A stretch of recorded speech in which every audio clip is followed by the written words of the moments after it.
वालेकुम। आप देख रहे हैं किरण नाज शो।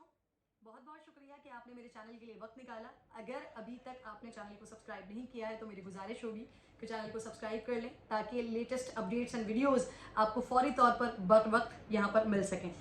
बात आज आगाज़ करने जा रही हूँ जिसका कि अगर आपकी बॉडी के अंदर भारतीय अज्जा शामिल हैं, अगर आपके खून में भारतीय मिलावट हो गई है, अगर आप में भारतीय जरासीम हैं तो पाकिस्तान के इदारे आपको पकड़ लेंगे, आपको अपनी तहवील में ले लेंगे। ये बड़ी खबर आपको देने जा रही हूँ, इसी पर ही आज बात करने जा रही हूँ कि ये भारतीय जरासीम कैसे पाकिस्तान पहुंचे, कैसे पाकिस्तान में दाखिल हुए और अब किस तरह से लोगों के ऊपर हमलावर हो सकते हैं और किस तरह से हमने बचना है, हमने एहतियात करनी है। तो सबसे पहले तो आप तमाम लोगों को ये बहुत अच्छे तरीके से मालूम है कि पिछले दिनों भारत में क्या हुआ है, कोरोना का कितना सख्त वेरिएंट, कोरोना की कितनी सख्त लहर, सख्त वेव वहाँ पर आई है कि जिसकी बदौलत, जिसकी वजह से हमने वहाँ पर देखा कि मासूम लोग, मासूम जिंदगियाँ बेचारे ऑक्सीजन के लिए तड़प रहे थे।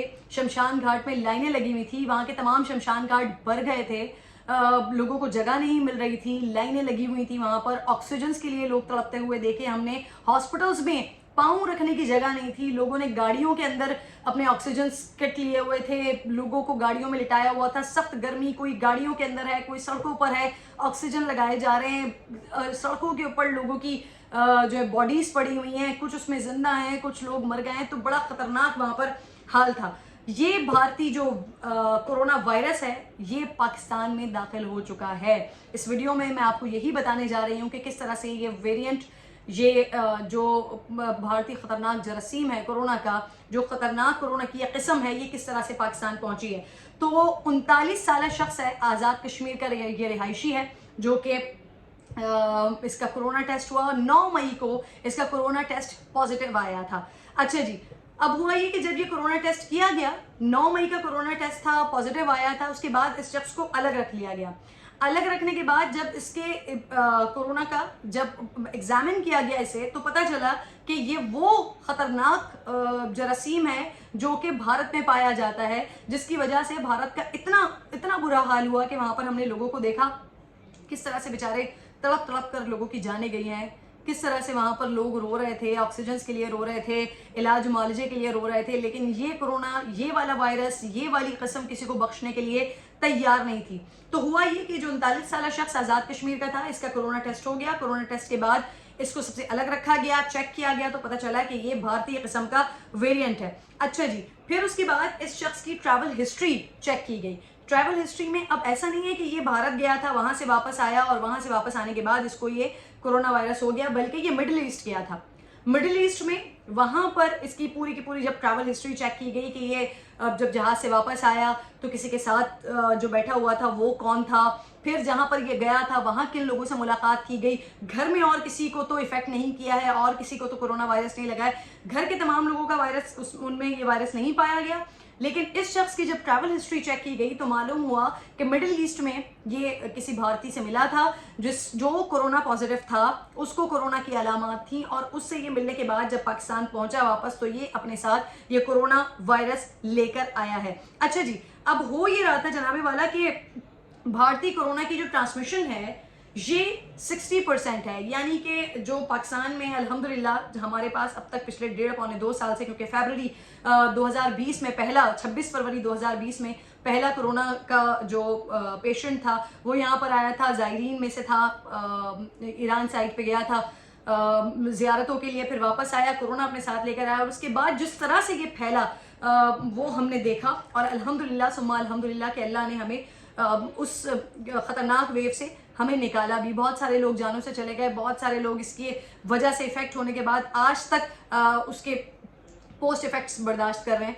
बहरहाल जी, हुआ ये कि ये शख्स जो है इसका जब तमाम ट्रैवल हिस्ट्री चेक की गई, मालूम किया गया, तो फिर जब पता चला कि कोरोना का जो ये वाला किस्म है, ये वाली किस्म है, ये भारतीय किस्म है, 60% इसके चांसेस हैं ट्रांसमिशन के, यानी कि 60%, 60% इसके अंदर ये इतना स्ट्रॉन्ग है कि ये लोगों के अंदर तेजी से मुंतकिल हो रहा होता है, तेजी से एक से दूसरे की तरफ फैल रहा होता है, लग रहा होता है। अच्छा जी, जनूबी अफ्रीका, बरतानिया, कैलिफोर्निया, यहाँ पर ये डबल म्यूटेड कोरोना जिसको नाम दिया गया है, जो कि कैलिफोर्निया में, जो कि अमेरिकन स्टेट है, जनूबी अफ्रीका है, बरतानिया है, क्योंकि यहाँ पर भारत के लोग ज्यादा रहते हैं तो यहाँ पर ये वाला वायरस पाया गया और फिर पूरे भारत में किस तरह से इसने तबाही मचाई, हमने ये सब कुछ देखा है। भारतीय लैब्स ने दावा किया है, जब इनका टेस्ट किया गया है, इस वेरिएंट का टेस्ट किया गया है, तो भारतीय लैब्स की जानिब से ये AP वेरिएंट इसे कहा गया है। ये दावा किया गया है कि ये वाला जो वेरिएंट है जो भारत में पाया जाता है, जिसे भारतीय वेरिएंट कहा जा रहा है, ये 15% ज्यादा खतरनाक है। जो कोरोना वायरस है उससे 15% ज्यादा खतरनाक ये वाला कोरोना वायरस है, जो कि भारतीय किस्म है।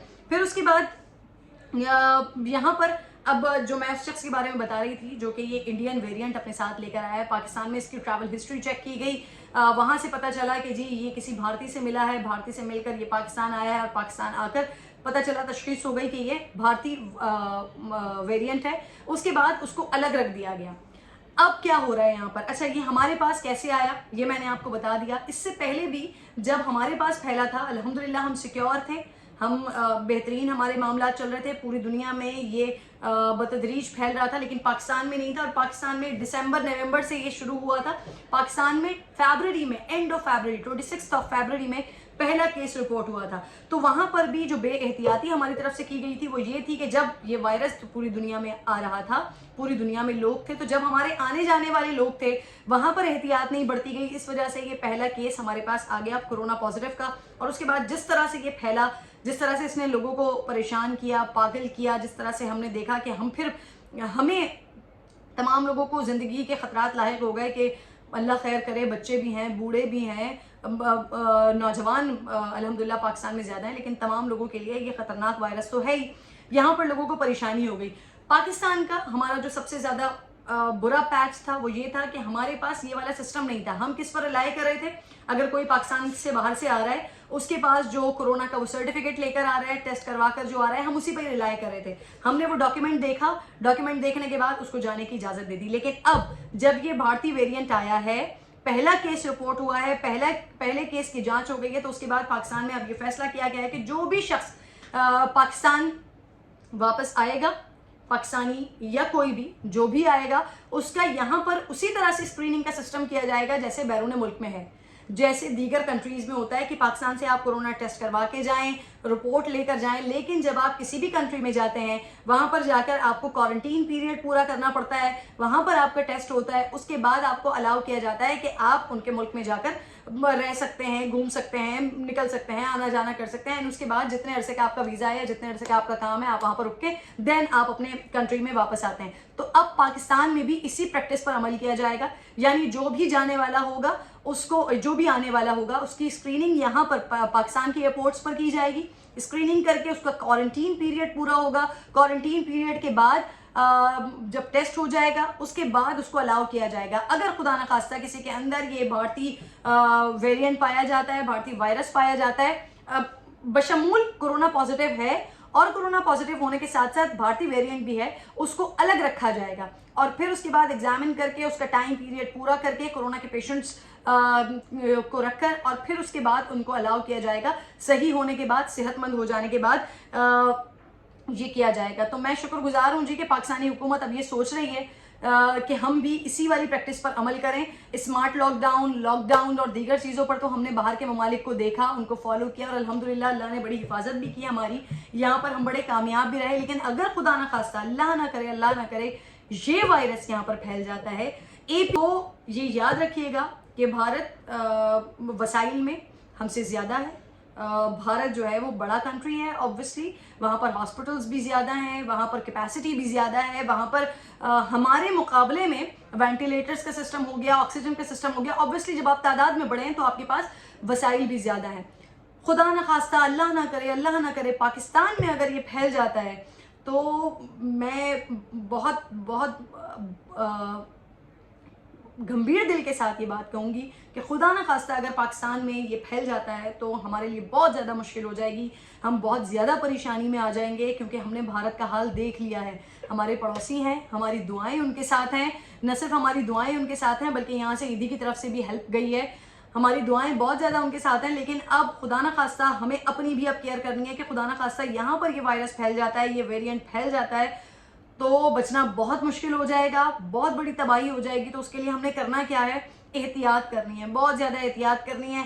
मास्क आपने पहनना है। आई नो, मैं खुद भी जब बाहर जा रही हूँ तो मेरे लिए भी बड़ा प्रॉब्लमेटिक है कि शदीद गर्मी है, आपके लिए वैसे ही सांस लेना मुश्किल होता है, लेकिन जब आपने मास्क लगाया हुआ होता है तो और ज़्यादा प्रॉब्लमेटिक होता है। बट एहतियात करनी है अपने लिए, अपने प्यारों के लिए, अपनी फैमिली के लिए, अपने मुल्क के लिए। मास्क लगा के रखना है, सोशल डिस्टेंसिंग करनी है, हाथ लोगों से नहीं मिलाना है, गले लोगों से नहीं मिलना है। और अब हमारे पास अल्हम्दुलिल्लाह अब हम इस मरहले में दाखिल हो चुके हैं कि हमने अपने आप को कोरोना से महफूज रखने के लिए, कोरोना के इम्पैक्ट को, उसके इफेक्ट को कम से कम माइनर करने के लिए, बिल्कुल माइनस करने के लिए हमारे पास वैक्सीनेशन का आगाज़ हो चुका है। वैक्सीनेशन हो रही है तमाम 18+ तक के लोगों के लिए, 18+ अब 18+ के तमाम लोगों के लिए ये वैक्सीनेशन का आगाज़ हो चुका है। तो आपने करना सिर्फ ये है कि 1166 पर अपना CNIC नंबर लिखें, CNIC नंबर पर 1166 पर इसे मैसेज कीजिए, आपको रजिस्ट्रेशन कोड मिलेगा, जाके प्लीज़